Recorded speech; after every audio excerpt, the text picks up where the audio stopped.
اسلامی ملک انڈونیشیا کے دارالحکومت اور دنیا بھر میں آبادی کے لحاظ سے سب سے بڑے اسلامی شہر جکارتہ کے انتخابات میں اسلام پسند رہنما انیس راشد باسویدان کامیاب ہو گئے ہیں۔ غیر سرکاری نتائج کے مطابق انیس راشد باسویدان کو 58% ووٹ ملے ہیں، جبکہ ان کے مقابلے میں موجودہ گورنر بسوکی تجاجا پرناما عرف آہوک کو صرف 42% عوام کی تائید حاصل ہوئی ہے۔ خیال رہے کہ جکارتہ میں رواں برس 15 فروری کو گورنر کے انتخاب کے لیے الیکشن کا پہلا مرحلہ ہوا تھا، تاہم دونوں امیدواروں میں سے کوئی بھی مطلوبہ 50% ووٹ حاصل نہ کر سکا، اس لیے رواں ماہ 19 اپریل کو انتخابات کے دوسرے مرحلے کے لیے ووٹ ڈالے گئے، جبکہ الیکشن کمیشن کی جانب سے انتخابی نتائج کا اعلان مئی کے اوائل میں کیا جائے گا۔ خیال رہے کہ عیسائی گورنر آہوک اس وقت متنازع ہو گیا تھا جب وہ قرآنی آیات کی بے حرمتی کا مرتکب پایا گیا تھا۔ اسی وجہ سے رواں برس فروری سے سوشل میڈیا پر چلائی جانے والی مہم کے دوران باسویدان کے حامیوں نے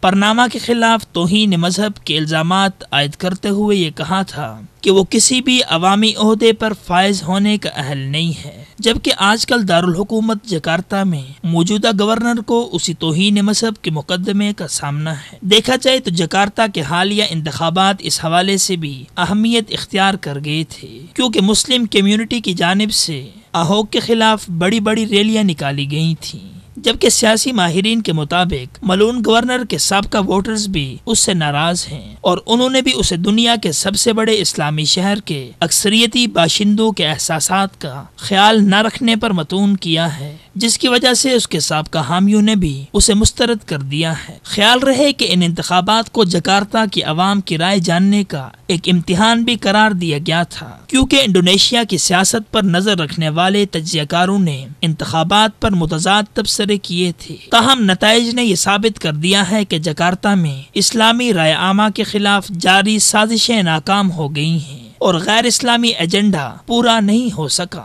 جبکہ باسویدان کی واضح فرق سے جیت انڈونیشیا میں بڑھتے ہوئے مذہبی رجحان کی جانب ایک اشارہ بھی ہے۔ اگرچہ گستاخ گورنر کے حامیوں نے انتخابات کے پہلے مرحلے پر حاوی ہونے کی بہت کوششیں کی تھیں اور حکومتی مشنری کو پوری طرح سے گستاخ کو جتوانے کے لیے متحرک کر دیا تھا، جس میں آہوک معمولی فرق سے جیت بھی گیا تھا، لیکن اب کی بار گورنر آہوک ملکی صدر کی سیاسی جماعت کی حمایت کے باوجود بھی واضح شکست کھا گیا ہے۔ جبکہ اہم بات یہ بھی ہے کہ انیس باسویدان کو امریکی میگزین پالیسی نے دنیا کی 100 مؤثر ترین اسلامی شخصیات کی فہرست میں شمار کیا تھا۔ وہ ایک دین پسند سیاستدان اور قابل ماہر تعلیم بھی ہیں اور انڈونیشیا کے ایک موقر یونیورسٹی کے پریزیڈنٹ بھی ہیں۔ پس اب یہ خیال کیا جا رہا ہے کہ انیس باسویدان کی کامیابی ان کی صدارتی انتخابات تک رسائی کی راہ ہموار کرنے میں مؤثر ثابت ہوگی، کیونکہ حالیہ صدر سمیت انڈونیشیا کے متعدد صدور جکارتہ کی گورنرشپ سے ہی صدارتی انتخابات تک پہنچے ہیں۔